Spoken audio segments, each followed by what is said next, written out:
नमोस्तु गुरुदेव। मेरा प्रश्न यह है कि सफलता की सीढ़ियाँ चढ़ते चढ़ते मन में घमंड सा आ जाता है और कभी कभी जब असफलता मिलती है तो मन बिखर सा जाता है, तो ऐसे में नौकरी में स्थिरता और संभाव कैसे बनाए रखें गुरुदेव? सफलता के शिखर पर चढ़ते चढ़ते, सोपानों पर चढ़ते चढ़ते घमंड आता है, और अगर गिर जाए, असफलता मिलने लगे तो बिखर जाता है।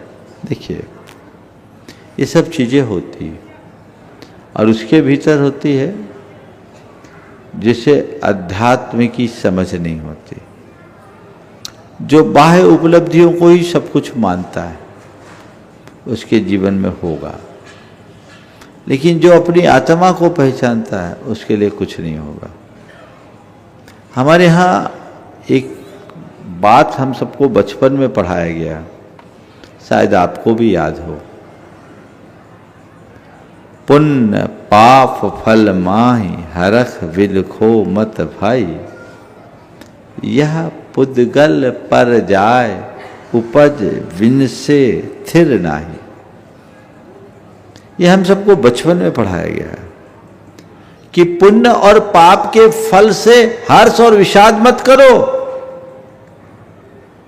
ये पौद्गलिक है, क्षण भंगुर है, कभी भी नष्ट हो जाने वाला है। या पुद्गल पर जाए उपज विन से थिर नाही, उत्पन्न होकर के नष्ट हो जाएगा। आज है कल रहे न रहे कोई पता नहीं। राजा को रंग बनते, रंग को राजा बनते कोई देर लगती है क्या? नहीं। करोड़पति रोडपति बन जाता है, रोडपति को करोड़पति बनते देर नहीं लगती। भिखारी सम्राट बन जाता है, सम्राट को भिखारी बनते देर नहीं लगती। ये संसार का खेल बड़ा विचित्र है।